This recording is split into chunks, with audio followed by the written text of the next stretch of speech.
Welcome back to the Gentleman's Gazette. In today's entry into our Timeless or Trend series, we'll be taking a look at the tote bag and asking the question, is this an item for the ages or merely a passing fancy?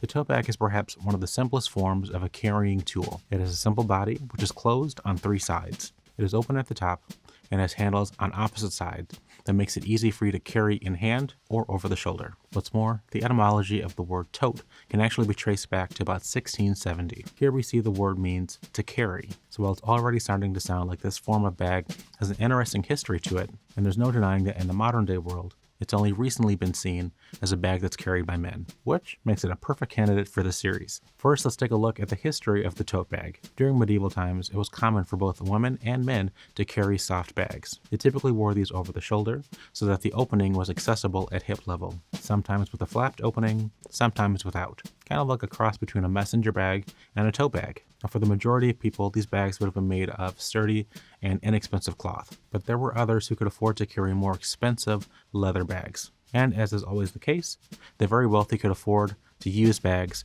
that were adorned with intricate designs and embroidery, such as precious metals or stones. This general design has remained largely unchanged for many years, and we can see how the military haversack evolved from this, but kept a lot of the design elements. These types of bags would be refined further into two directions, one with a flapped closure and long crossbody strap that would equate to a messenger bag, and the other would be simplified into what we know today as simply the tote bag. In 1944, U.S. outdoor goods company L.L. Bean marketed their ice carrier bag, a large open-top bag constructed from sturdy builder's canvas, with a distinctive flat bottom and sides to enable transport of a greater volume of items. The design existed as a way for users to carry heavy or difficult items from A to B. So although it stated ice on the label, L.L. Bean also suggested wood, garden vegetables, and other groceries as other contenders to be carried in their bags. It's at this point that we can undoubtedly see the tote bag in the form that we are used to seeing it in today.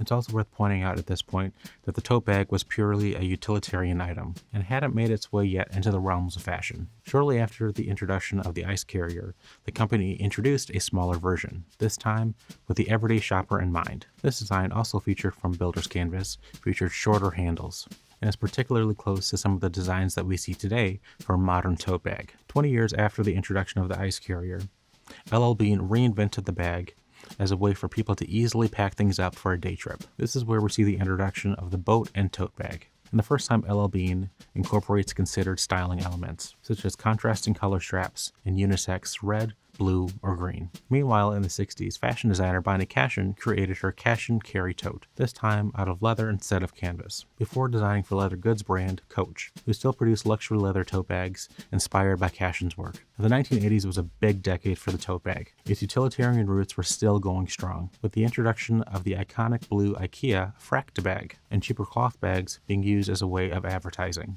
with the Strand bookstore in New York City being one of the first to do so. But on the flip side of things, the tote bag was also soaring in the luxury sector, most notably the Birkin, a bag named after British actress Jane Birkin, after she was dissatisfied with being able to find a bag that was big enough to fit all of her things without being a suitcase, all while staying securely closed. This bag was designed and made by Hermes, and despite having a slow start at first, probably something to do with the eye-watering Hermes prices, the attraction to the Birkin grew and became a status symbol bag for the 90s and beyond. What's interesting today is how the availability of tote bags is quite heavily split between luxury and function. It's clearly a case that a tote bag can be inexpensive, simple, and utilitarian, like the original boat and tote that L.L. Bean still makes and sells today, and it's available from $25 to $40 depending on the size. Or equally inexpensive are the branded tote bags that retailers like the Strand bookstore in New York City use as an increasing effort to step away from single-use plastic bags, often only being a couple of dollars at the cash register, up to $10 or even $15 for a more premium version.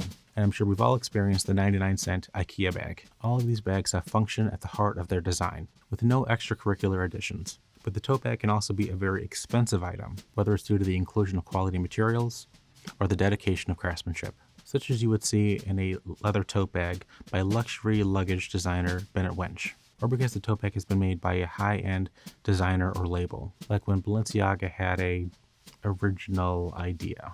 Because why spend less than £1 on something when you can spend $2,145 US for it, right? Am I right? I am right? So we know that there are effectively two options when it comes to tote bags. 1, less money, focus on function. 2, quality and style. All with an increase in price, of course. But the thing we haven't discussed yet is, should men carry a tote bag? Although both men and women have historically always carried bags and continue to do so today. Since about the 60s, we see the tote bag as a more female-forward item. There are several reasons why this might be the case. It looks like a purse. Call it a handbag, a purse, whatever you want. There's no denying that for many years in recent history, a man's bag and a woman's bag just look different. Handbags and purses aren't typically constrained by the dark tones and colors that men's bags are. Indeed, there's a whole spectrum of color applied to bags for women, while bags for men are typically black or brown. This may well be an extension of the fact that most men in modern history would carry a hard-sided briefcase, or attaché case, which you can find more about in our guide here. Because these bags were the first portable hard drive, their use was confined to business, and therefore formal situations, where bright and colorful bags and accessories would have been seen as casual. This also means that men's bags are without adornment of any kind, as this would also be deemed as less formal than a plain dark bag or case, whereas handbags and purses are available in a myriad of different designs. They sport tons of different features and embellishments. Think of it like a formal event, with a black or even white tie dress code.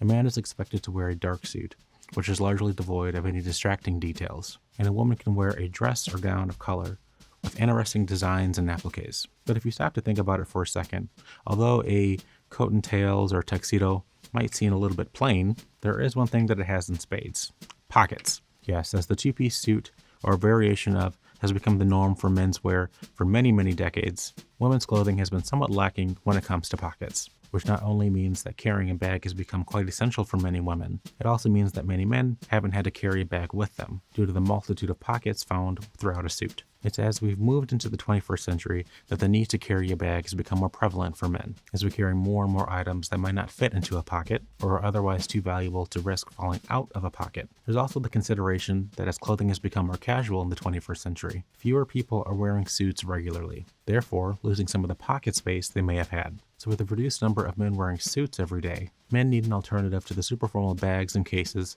that they used to carry, because those skinny jeans and Air Jordans just don't quite jive with an attaché case. But a backpack or a messenger bag slung over your shoulder may make you feel like you haven't quite graduated from school yet, which is where the tote bag comes into play. When done right, a tote bag can be an incredibly versatile bag, working well for both casual and dressier outfits, therefore giving you the option to invest in just one bag, rather than having several for different occasions. So how can you achieve this? First up, you need to think about the material that the bag is made from. Namely, it can't be hard-sided like the attaché case, but it also shouldn't crumple to the floor the minute you put it on the ground. Leather is always going to be the smartest option, as well as the most hard-wearing. It also has a better ability to keep its shape. Smooth leather, such as calfskin or saddle leather, will have a formal touch to them, while suede or nubuck present a look that is a little bit more relaxed, but it is easier to weatherproof and is better for casual ensembles. Makers, such as Frank Clegg and Bennett Winch, are some designers who make excellent examples of stylish leather tote bags which can be incorporated into a classic wardrobe. And although the prices may seem steep at first, please remember that these bags are an investment into long-term quality. And one of the drawbacks of leather is its weight. Now, this is where a sturdy canvas or a waxed cotton tote bag really shines. Whether you decide to go for an all-canvas version, like the one offered by the Armory, or a tote that has canvas and leather in its construction, such as the Piccadilly model from Ettinger. A predominantly cloth-based tote bag will be much lighter than a full leather model, and you should see a reduction in the upfront cost as well. Bear in mind that unless waterproofing steps have been taken, cloth bags aren't going to perform as well under adverse weather conditions as a leather model would. Design. This is the area in which we look towards men's bag-carrying history for some inspiration, namely keeping things simple. Yes, it's true that you're going to want to keep your tote bag free of anything that might prematurely age it, such as trendy logos or details, or anything that draws undue attention to the bag in a way that reduces its versatility. For example, a tote bag with a logo or graphic design on it is a great way to do some sustainable shopping, but will unfortunately stick out like a sore thumb at that work meeting. Simple, unfussy design is the name of the game when it comes to selecting a tote bag that is going to give you the best of both worlds. Moving on from design, the features present in a tote bag will determine how versatile it is for you. Of course, the main feature should be its ability to easily carry medium to large items, so it needs to have a generous volume without being cumbersome, ideally with a flat bottom to enable ease of storage within the bag itself.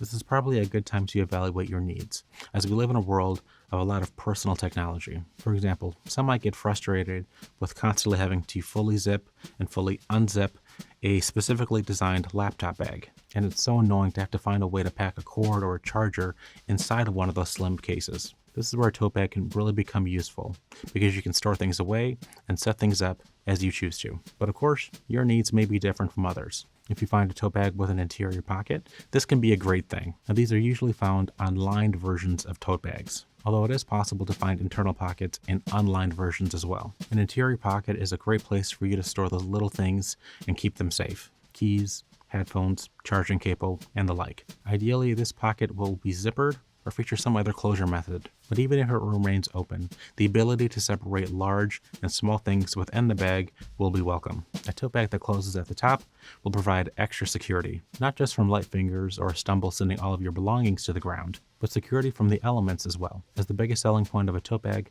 can also be its biggest downfall. If you can reach your bag's contents easily, so can everything else, including that unexpected downpour. So whether it's a zipper, snap, or tab closure, the trade-off of a slightly reduced ease of access is going to pay off in the end. And finally, let's talk about the handles. There's pretty much two schools of thought when it comes to the handles of a tote bag. They're either long enough to hold at your side or over a shoulder, or they're shorter in length to be held just at the side like a briefcase. This one is going to be more of a matter of personal preference. However, it's worth noting that the shorter, more briefcase-like handles will look more formal because of the similarity of how these handles will look on bags like a briefcase. Ultimately, whichever style of handle that you choose, a thicker, rounded handle, preferably in leather, will be more comfortable in the hand and retain that classic touch. And that brings us to the main question of today's video. Are tote bags for men timeless or a passing trend? Well, this is a bit of an odd one, as you can see that historically, both men and women have enjoyed carrying tote-like bags, even if they had more of an association with women in the 20th century. But we've also seen how tote bags can be designed and crafted